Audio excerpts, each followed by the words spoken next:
We are about to speak with another Georgia mom who has experienced the unimaginable. Join us today on Fostering the Future. Welcome to the Fostering the Future podcast, a show about all things child welfare, dependency, adoption, and foster care. Here are your hosts, veterans in the world of child welfare, Jack and Kat.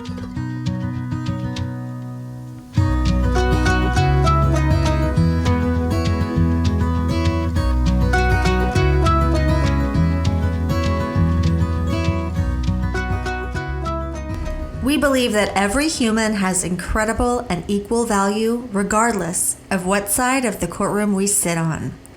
We hope that everyone feels welcome and accepted here on Fostering the Future.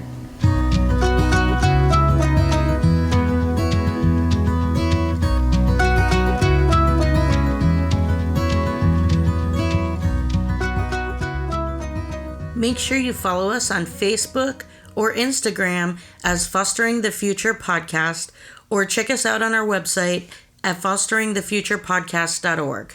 Please join us as we continue with Diana's story. So my son gets there. He's down in the ER about 8 p.m. They run all the same tests on him, and he's fine. There's nothing wrong with him. And we're done with everything about 10:30 p.m. that night. So they ran the test. Everything checked out fine with your son. Then did he come up to the room? At 10:30, we were all done. And that's when the CPS worker came in and started questioning me about the events. What happened? And same thing, same chain of events. Well, we were out all day yesterday, Dave and Buster's. My husband said she was strapped in improperly in the car seat.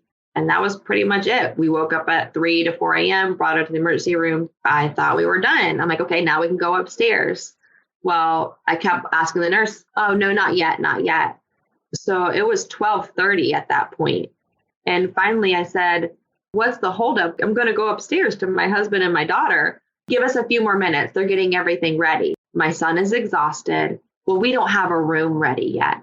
We're going into my daughter's room. What are you talking about? 3 o'clock comes around. I call my husband's cell phone. He's asleep in my daughter's room. I am hysterical again, saying, I don't know what's happening. I feel like I'm being held hostage in this room. Christian's exhausted. I'm coming upstairs. So he's like, all right, I'm going to the nurse's station. I'll figure this out. Within 20 minutes or so, I get a call. Okay, come upstairs. So a nurse escorts me upstairs. And they escort me to a different room. But wait a minute, why are you putting me in a different room? You said that twins should never be separated. You bought a pack and play. I'm going in there with my daughter. No, we can't allow that. The kids have to be separate.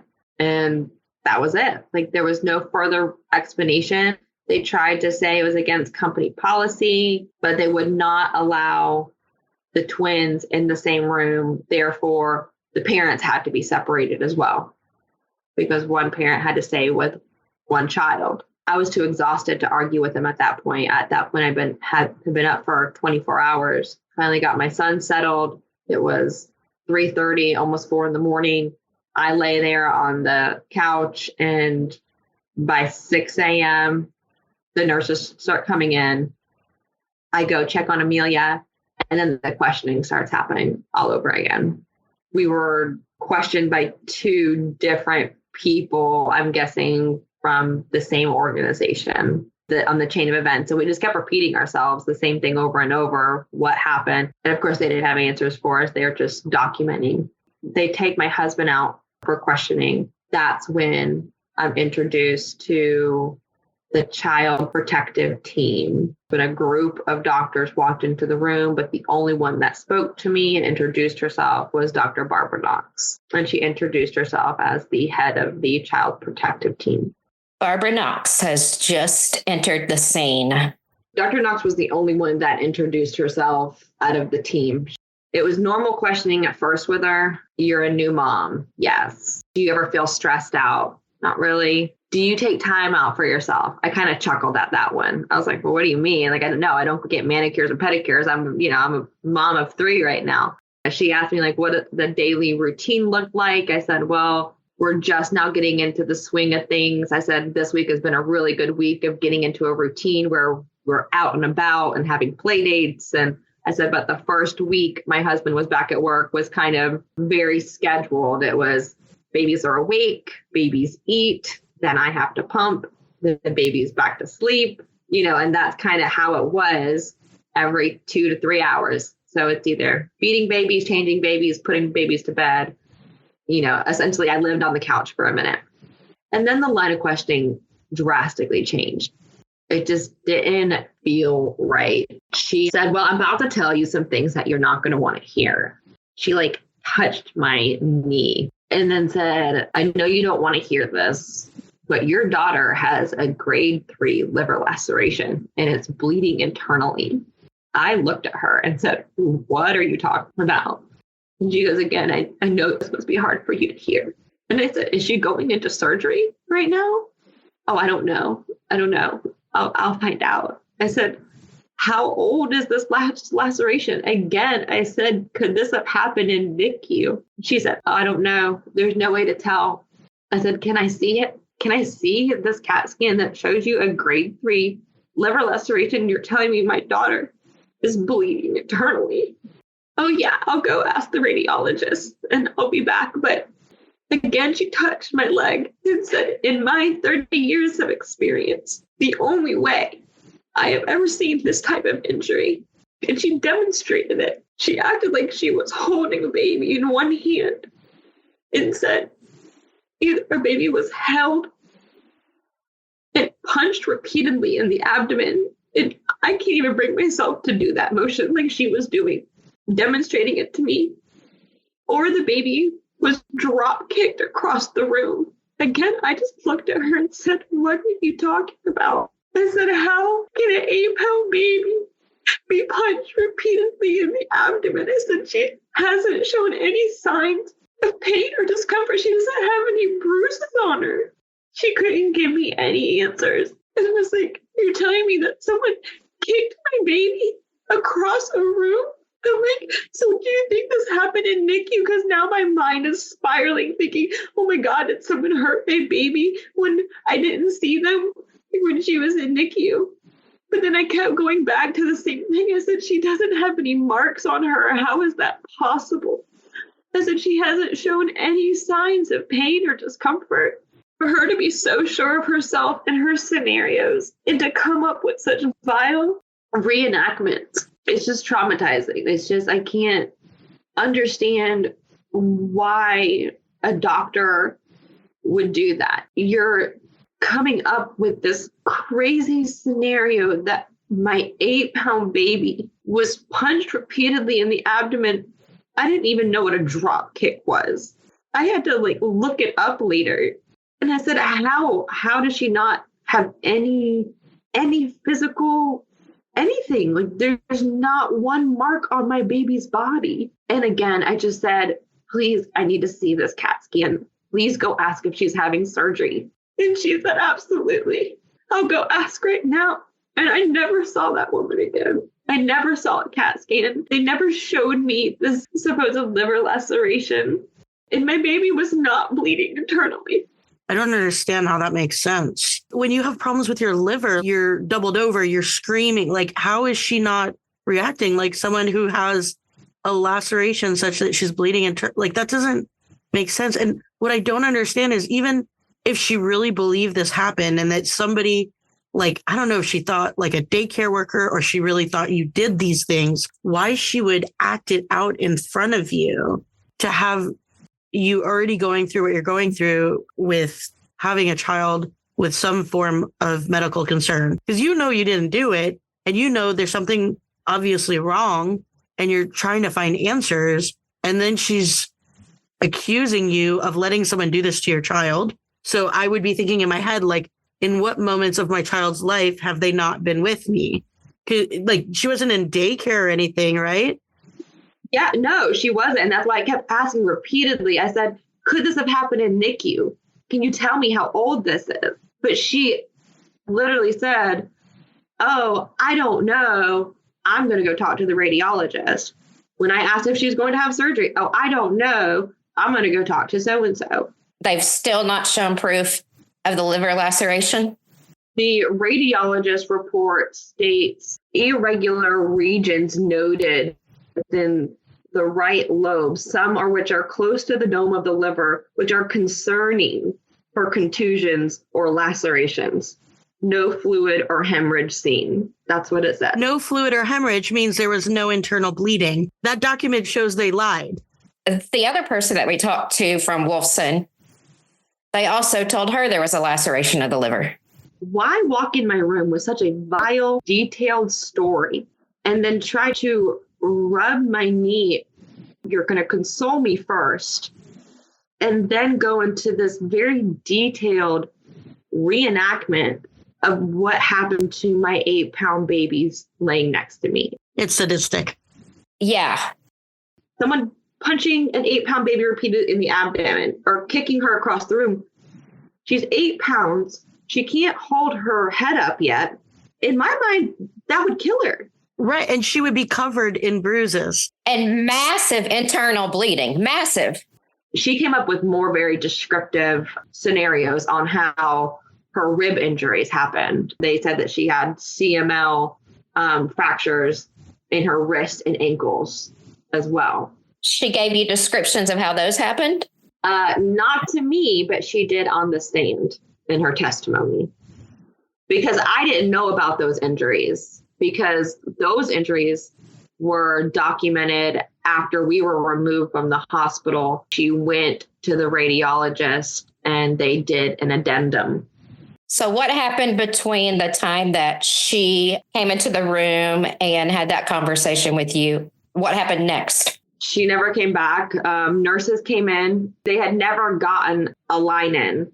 So they actually had to have someone come in with an ultrasound and ultrasound as they tried to get the line in, holding her down yet again. I asked the nurses if she was having surgery. They just looked at me like I was crazy. Like, what are you talking about? Because yes, that was just never even a realm of possibility. The nurses were really sweet, reassuring, saying, this is just normal protocol. You guys seem like really sweet people.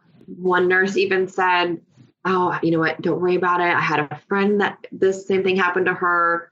Just go through the motions. Everything's going to be fine. And I'm like, okay, because obviously, like I said, they're not trying to figure out what's wrong with my child. The day goes on. They keep drawing labs. We don't really hear from anybody because we've already been questioned, I think maybe 3 or 4 times at that point. My husband goes out and gets us dinner. And I am breastfeeding Amelia. The same CPS worker that had questioned me the night before in the emergency room with Christian then comes in with an armed security officer, a male, says, you're being removed from the hospital and your children are being taken into state custody. And I don't get to hand my baby over to her. She physically rips her out of my arms while I'm feeding her. And she tells me to gather my belongings and that I need to be escorted out. I was just scrambling. I was hysterical. I asked if I could say bye to my son, and I was just told that I had to leave.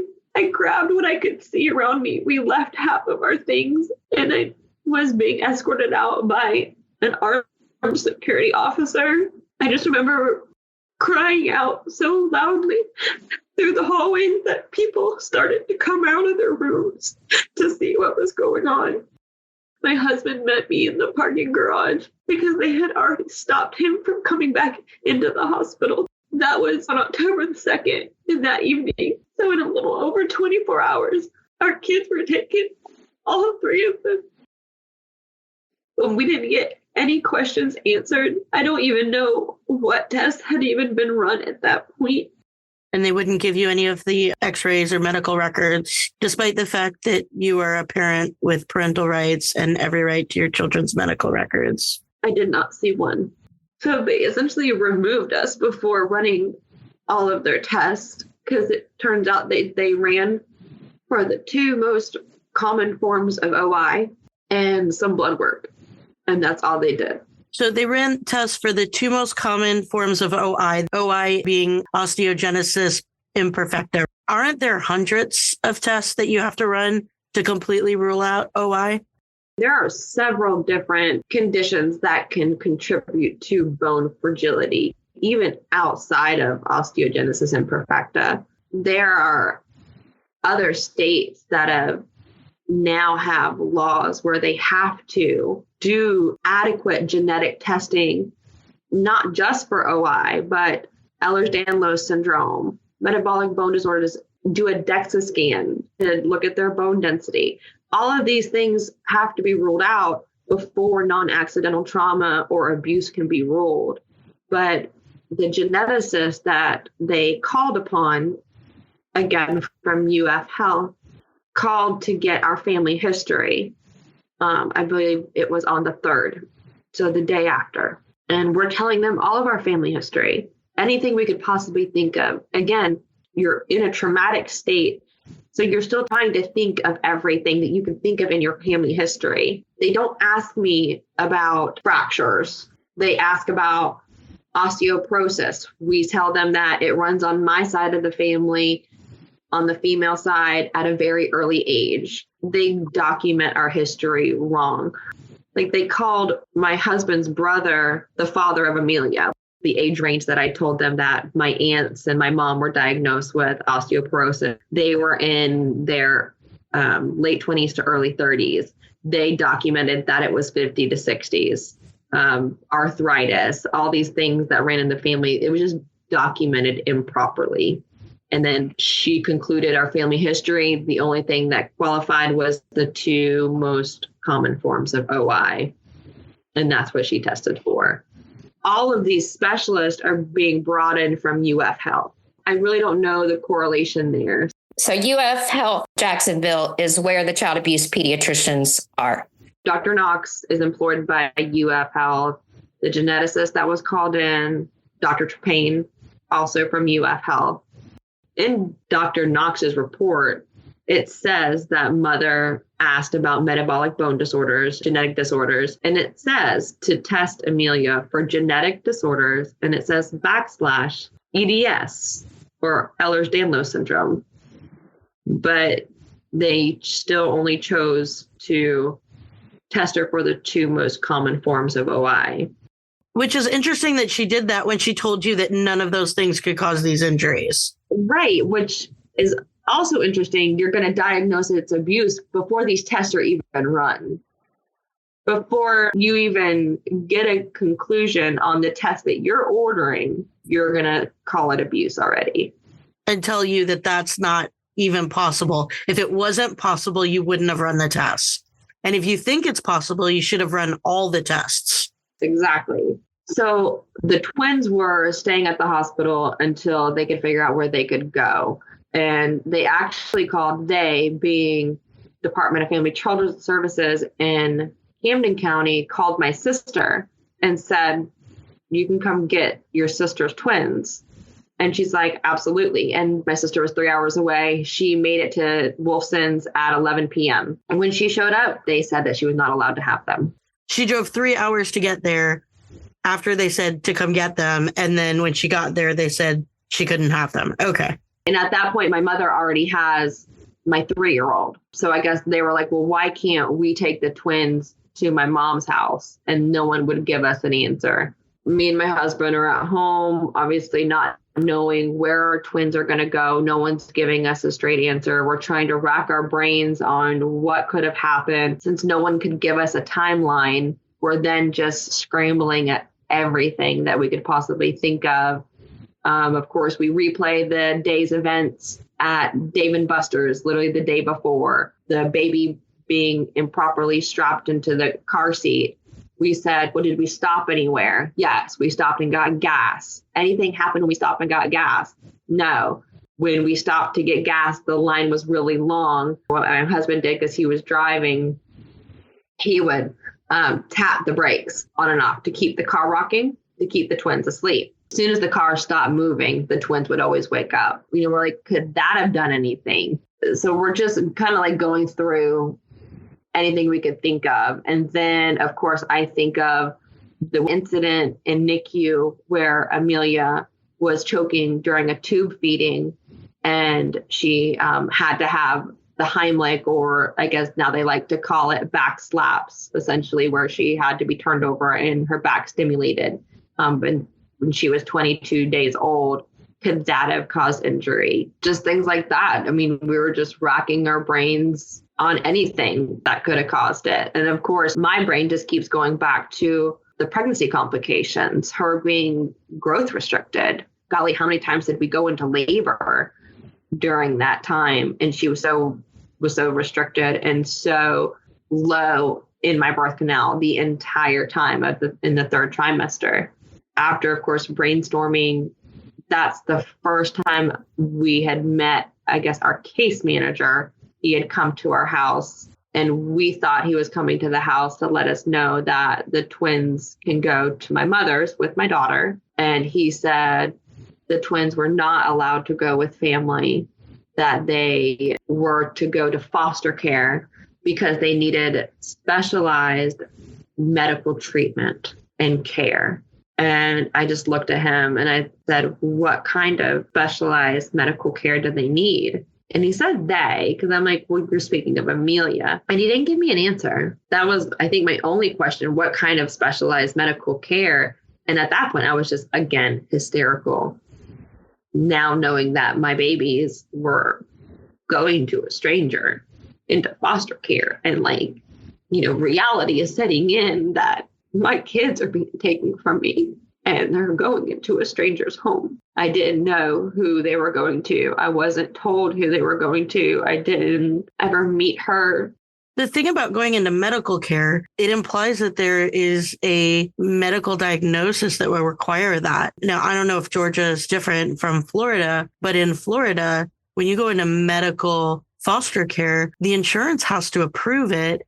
And there has to be a diagnosis substantial enough that a child needs long-term medical care. A little diagnosis doesn't cut it, and certainly not healing broken bones doesn't cut it. So for them to say that kind of implies that they believe that one or both of the children have a medical diagnosis requiring a specialized foster placement. So I'm confused at that, because what they have told you is that what is wrong with your child is something you or somebody did to her. But at the same time, they're telling you that she can't go to a family member because she has some type of medical diagnosis that would require a special placement. It's kind of contradictory is what I'm saying. It's very contradictory, but it's also very much not true. After getting a hold of her medical records, there were no special discharge instructions as far as specialized medical care, as he implied. Even though she was lovely, this foster mother didn't have any specialized medical training. She received instructions upon getting my children at the hospital. And those instructions were to pick Amelia up from underneath her bottom. That was it. So obviously that's not something your relatives could handle. Right. Yeah, they were not at the capacity to be given these instructions to pick a baby up from underneath her bottom. That's a great reason to place a child with strangers. She was not a medical foster home then? Not at all. And then the only other instructions at that point were her vitamins were doubled, her famotidine was doubled, and she came home in a pelvic harness. Even though they're claiming that both her wrists are broken, both her ankles are broken, she has all these rib fractures. Someone said that she came home in a full body cast. She didn't. She came home in a pelvic harness. And the only follow-up she had was for an x-ray done on October 16th to check on her healing, and one additional appointment with the orthopedic for her femur. Is it possible that her wrist were broken when they were trying to do the IVs? That's my thought process. If there's any type of fractures in her wrist, that's the only thing I can think of, because they were physically holding her down, not delicately. And I watched them do it over and over again, both wrists. And then, like I said, at her ankle. And then did they strap her in? If they were air flighting her, did they strap her in by her pelvis? Yes. So could she have gotten pelvic fractures by that? I mean, if they gave her a pelvic brace or whatever, were they saying there were pelvic straps? She had multiple straps. She had a strap across her chest, and then I believe one, yes, you're right, down towards the bottom where her pelvis was. Other families that we have spoken with that have had similar experiences to you go to the hospital. They're told that their children have all these fractures, and they come home with no cast, with in an ace bandage. This is kind of like the same thing all over again. She has fractures all over her body, but she's only coming home in a pelvic harness. What about her broken femur? And do we know if they were actual fractures or if they might have even just been lesions? So the way it was explained to us, the geneticist that we had look at her x-rays and CAT scans, he did date a majority of them back to either in utero or NICU, except for obviously the femur. The femur, actually, when Dr. Pena testified against us, he said it was a re-break. I'm not sure how long it takes a femur to heal. I would think a little bit of time. But that sounds like maybe something that happened in utero or in the NICU. And then if she's strapped in improperly, on top of the 7 weeks of not having fortified formula to help with bone development and growth and healing, if she already had all these injuries. The way it was explained to us, and when he showed the x-rays, the geneticist that we had, because essentially what they were trying to say was every single tip of her rib was broken. The tips of the rib? The tips of the ribs. Isn't that called cupping and indicative of a bone disease? That's exactly what the doctor said, was that it's cupping and they're actually not fractures. And then he also said that a lot of the white stark lines that were seen in her bones were calcium being pulled. And he showed a perfect example of that with her spine. He showed a picture of her spine and it showed demineralization. Her spine was the same color as her flesh. It was gray. And normally your bones are white on an x-ray. And then he saw a double white line when you zoomed in on the vertebrae. And that was the calcium being pulled from her bone to regulate her body. So all of these things are indicative of a bone disease. Correct. Your daughter Arabella was questioned by DFACS, right? Was it after the removal or before the removal? She was not questioned by DFACS. She was questioned by a forensic investigator for almost 2 hours. And I guess that was initiated by the GBI. Georgia Bureau of Investigations. Was that in relation to the juvenile case, or was there a criminal case at one point? They took a 3-year-old child and interviewed her for 2 hours by herself. Because when I heard this, I'm like, this is, and I'm sorry, I don't, if that's hard for you to talk about, you certainly don't have to talk about it. And after doing research on what it was, it's not intended for children. That type of interrogation is not for a 3-year-old. And the fact that my daughter came out of that a completely different little girl, having panic attacks, saying that she's never going to see mommy and daddy again. I mean, I don't know what was said to her. I know they let her have a small break. And she came out into the lobby and my mom took her hand like they were going to leave. And the lady goes, "Oh, we're not done yet."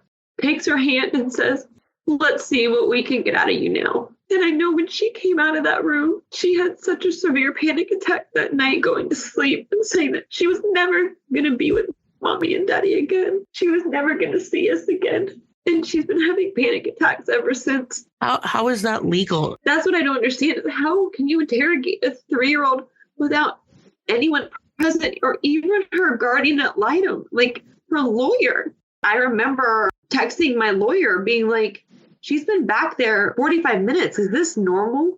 And she goes, "No, not normally. But that means they're not getting what they want out of her." A 3-year-old, you could give them candy and word something a certain way, and they will tell you everything. So for them to push a child like that, they had to know that there's just not anything there. And to continue is actually about as sadistic as Barbara Knox. That's effing disgusting. I don't know how that was legal. A little girl that's been ripped from her family. I mean, I work from home, so I've never left her side. And now you're sticking her in a room with strangers to be interrogated, and they're saying God knows what to her. I mean, so much so that it's causing her physical panic attacks where she tenses up her body. And my mom described it looking like a seizure. A 3-year-old. I don't think I've ever heard of somebody even questioning a 3-year-old. Have you, Christy? Only if there's like sexual abuse and they're doing a forensic interview. And it certainly wouldn't be 2 hours. No. Wow, that is horrific. I'm so sorry for all the things. You said that there are no criminal charges currently. Were there ever criminal charges? I believe it was our first day of adjudication. They issued a warrant for my husband's arrest. They did that during our lunch break. So he voluntarily turned in. And they did that during the adjudication hearing so they could ensure he was there. So they decided that he was the one that caused the harm and arrested him. They've dropped those charges? No, we have not. And he doesn't have a hearing set in place for that. So they just like leaving them over his head? Yeah, they essentially just arrested him and we bonded him out. He has bond conditions. He hasn't been able to see Amelia since December. It's part of his condition. So I know that's tearing him up. December, was that the adjudication hearing? Yeah. The adjudication was, I want to say it was either 2 or 3 hearings long. It was pretty long because the state, like I said, had like 7 or 8 experts come against us. Out of all of the experts, I'm fairly confident Dr. Knox was the only one who testified that actually examined my daughter, actually physically saw her. Everyone else was just agreeing with the radiologist report, the ER doctor, and Dr. Knox's report. Every single one of them was questioned on the stand, whether they looked at any of my prenatal history or complications. None of them looked at anything. They were all questioned whether they looked at all of her NICU records, and they all admitted that none of them looked at any of them except for her discharge lab work, and that was it. At the adjudication, did they decide to give you a case plan? Were they trying to not reunify? Yeah, we were never given any type of case plan. I'm just learning things now that I guess we should have had like a family team meeting with DFACS. I think approximately maybe 30 days after removal of our children. We didn't meet with DFACS until February. And that was after dependency was found, after the adjudication was done. We went through the adjudication hearings. Dr. Knox got up on the stand and vividly had more scenarios on now how her wrists and ankles and ribs were injured. Decided to physically show the court with her hands, which again was appalling. I mean, and me having no medical training, it just didn't make any sense, because what she stated at that point on how these injuries occurred was she loves to demonstrate. She said that my daughter was picked up around her rib cage, squeezed like a roll of paper towels from back to front, and then shook so violently that her wrist flailed forward, hit together, as well as her ankles flailed forward and hit together so violently that they broke. That's incredibly hypothetical. She had no trauma to her head. Right. And again, we're talking about an 8-pound baby that can't even hold up. No shaking baby. No hemorrhaging behind her eyes. Nothing abnormal in her CAT scan of her head. No neck injuries. And again, an 8-pound baby that can't hold her own head up. And people believed that garbage? A judge believed that. What kind of fools? Every report says there's no bruising on my baby. I'm sure my face just looked bewildered in court, because I'm just like, how in the world is anybody believing this? Because it's the size of a newborn. She's the size of a newborn baby. Like, just think about that. Like, it just logically, how does that make sense? She would be more credible if she just said, these things might be abuse. I don't know what exactly was done, but these are the fractures. Like, that would be much more credible than this, because additionally, she's now saying that these rib fractures all happened at once with a paper towel crunch. But before, she said they had different levels of healing. So are we saying they happened at once? Are we saying they happened at various points in time. Or she's saying that it happened on several different occasions, the same incident. And here's the other thing that just blows me away with this case and with Shelby, who had similar absurd hypotheticals from the doctors. The child at this point has only been out of the hospital, in your case, for 7 weeks. They think this child was abused within this 7-week period so many different times that it created different levels of healing, but still there's no scar, there's no bruise, there's no marks. How does that logically make sense to anybody that they sign off? One person, okay, maybe one person's crazy and thinks that, but all these other people signed off on it for it to get to this point. How do they do that? Is it just this crowd thought scenario where nobody wants to go against the grain? It's just absurd to me in these situations. This is a small time period, 7 weeks, that this child is going to the doctor, being seen by doctors, being seen at the hospital. And none of these times in the 7 weeks, you don't have a single bruise, but there were so many different injuries that they're over a period of that doesn't make sense. It doesn't make sense. I completely agree. Just like you stated, 16 days prior to the incident, she had a full physical exam. The doctor pushed all over her abdomen, all over her chest, her arms, her legs. She didn't cry out in pain. She didn't show any discomfort. She didn't have any marks on her body. The pediatrician testified that she had no cause for concern. Just like you said, if you're going to speculate abuse, then just say these injuries could have occurred from abuse. But to get on the stand and be so detailed in your hypothetical scenario on how it happened, it just makes you wonder, for lack of better words, what is wrong with her? Right. Let's talk about Dr. Knox. So Dr. Barbara Knox, according to lots of news media, she was at the University of Wisconsin School of Medicine. She had to resign her position there because... why did she have to resign her position, Christy? Because colleagues complained about unprofessional behavior, and there were allegations from parents that she had wrongly accused them of child abuse. Imagine that. In Wisconsin. So that was in Wisconsin. So then in 2019, she took a new position in Alaska. Wait, someone else hired her? Someone else hired her. Can you believe that? She had to go all the way to Alaska to get a job, though. I think it's cold there. It is cold there. But she heated things up in Alaska. And January 28, 2022, she announced her resignation there as well, just days after the Anchorage Daily News and the Wisconsin Watch co-published the latest in a series of stories about families and caregivers who said their lives had been upended after Knox wrongfully diagnosed children's illnesses or accidental injuries as abuse. There were investigations in both of those places. There were, I believe, in Alaska, everybody who worked with her or for her resigned because of her behavior in the workplace. What was she doing?